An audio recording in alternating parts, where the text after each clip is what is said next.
Voilà. Donc, on m'a demandé de parler donc, du futur des INM du point de vue des usagers. Donc, vous allez apprendre qui je suis au fur et à mesure. Et de fait, donc, comme je n'aime pas parler de moi, je vais commencer par vous dire que toute ressemblance avec une personne existante est tout à fait fortuite, n'est-ce pas? Et donc, effectivement, l'idée de bien vieillir, pour moi qui travaille dans la maladie chronique, c'est qu'effectivement, vieillir est un privilège. Donc j'espère venir vous parler encore au 36e congrès des INM. Mais dans tous les cas, on a parlé ce matin à très juste titre de la différence entre l'espérance de vie et l'espérance de vie en bonne santé.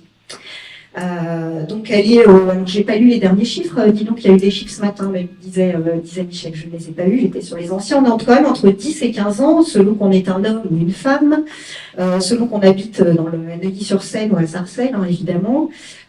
Et puis, petit clin d'œil quand même, l'INSEE qui dit qu'on vit plus longtemps en Occitanie que dans les Hauts-de-France. Donc, voilà. On va déménager. Voilà. Et tout ça est lié notamment au comportement en santé, à l'exposition aux facteurs de risque. On parle évidemment de prévention, mais aussi de l'accès aux soins et à des soins de qualité et, à notre sens, en tout cas, de qualité, ça veut dire pluridisciplinaire. C'est aussi être moins isolé. On le dit pas souvent, mais les INM, c'est souvent d'abord un temps d'écoute différent, mais aussi l'occasion d'être avec d'autres personnes. Beaucoup d'INM se font à plusieurs. Voilà. Et c'est important ce lien social. Encore une fois, toute ressemblance avec une personne, voilà, mais travailler assis toute la journée, hein, on mange sur le pouce quand on a le temps.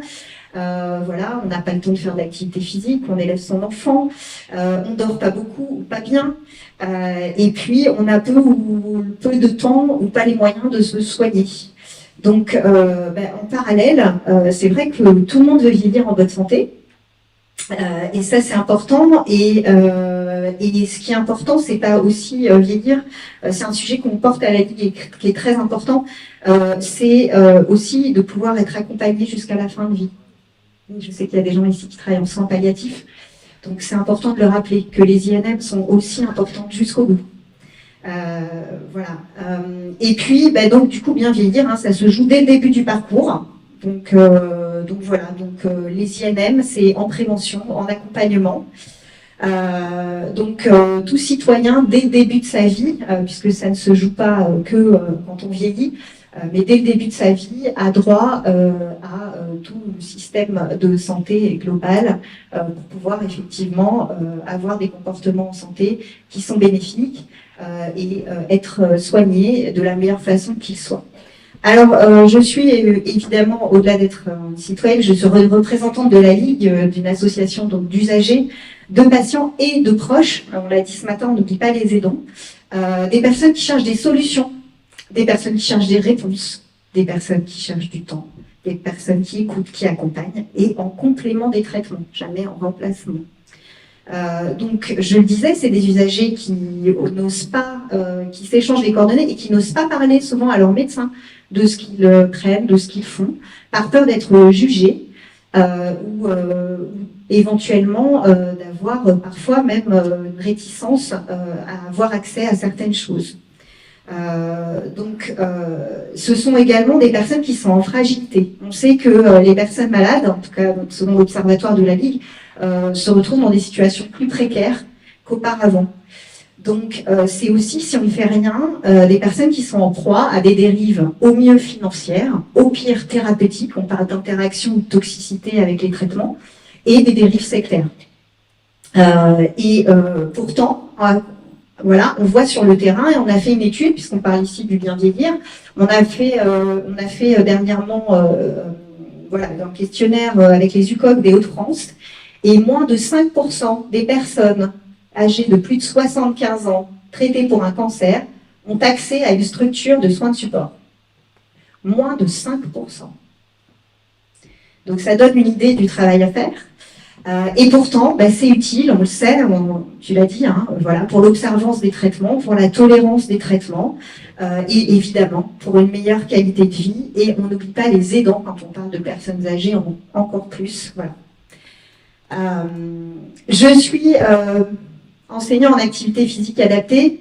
Je suis également danse-thérapeute, mais je ne pratique que l'APA. Et moi, je veux, effectivement, j'aimerais dépassionner le débat. J'aimerais que ma pratique soit connue, que ses bénéfices soient connus, notamment des équipes médicales, qu'elles soient reconnues, et que moi aussi, j'ai accès à cette connaissance, à l'innovation dans mon domaine, et que on connaisse toutes les bonnes raisons, les indications pour lesquelles prescrire l'activité physique adaptée, entre autres, hein, parce que voilà, je parle d'une autre personne, mais aussi ses limites, pour pas qu'on oriente vers moi juste pour faire plaisir ou parce que ça fait du bien. Et c'est aussi l'intérêt parce qu'on va arriver à travailler ensemble. Ce décloisonnement, la guerre de chapelle, d'accord, les coachs sportifs, les kinésithérapeutes, les APA, on est tous capables de travailler ensemble. Et puis, pour avoir construit un programme donc pour prévenir la perte d'autonomie chez les seniors, et je suis en charge également par la Fédération française de danse d'écrire le programme Danse Santé. Premier public ciblé sera les seniors. C'est qu'effectivement, il n'y a pas d'âge pour aller vers ces populations qui sont très souvent isolées, qui sont polymédiquées. J'ai un directeur d'EHPAD qui me disait qu'en moyenne, l'ordonnance, c'était 15 lignes pour les personnes qui sont en établissement, et qu'on peut encore donner de la vie aux années. Mais avec effectivement des interventions validées dans des protocoles éprouvés et avec des interventions évaluées. Alors, Grégory a divulgué un de mes secrets, c'est que je suis une ancienne patiente, ce qui n'a rien à voir avec ma pratique, et je veux bien vieillir. Alors, je n'ai absolument aucune compétence professionnelle, bien que je participe aux travaux de la NPIs pour comprendre beaucoup de choses qui sont scientifiques, mais moi, je veux savoir. Et je fais confiance à la science. C'est elle qui m'a guérie, hein. C'est la science. Voilà, et j'en profite pour rendre hommage à une personne que j'ai jamais citée du coup, puisque j'en ai jamais parlé en public, c'est le docteur Jacques Shapiro, qui à l'annonce m'a dit « Madame Achalid, vous n'allez pas seulement survivre, vous allez vivre ». J'avais 30 ans. Voilà, donc aujourd'hui j'ai une fille de 6 ans, voilà, grâce à la médecine aussi, et je veux la voir grandir et je veux vieillir en bonne santé. Et pour ça, je suis bien placée pour savoir que j'ai besoin des INM, parce que j'ai besoin de faire de l'activité physique adaptée avec mes séquelles.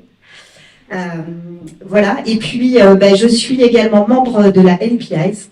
C'est un travail qui est passionnant, on va en parler tout l'après-midi. Moi, je suis ravie.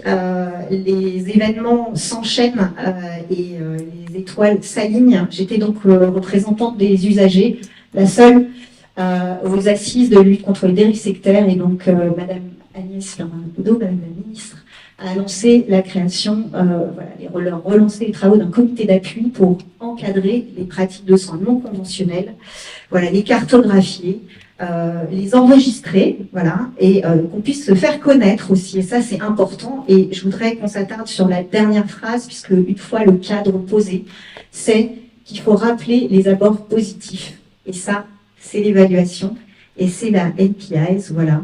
Donc je voudrais qu'on n'oublie pas une dernière chose, c'est les aspects de coordination, parce que c'est un métier qu'on oublie souvent, et que quand on va commencer à réussir à intégrer toutes ces INM, on va avoir besoin, et je parle aussi au nom de la Ligue, de personnel formé pour coordonner tous ces parcours et pour vraiment aller vers les personnes et leur proposer vraiment ce dont ils ont besoin au bon moment.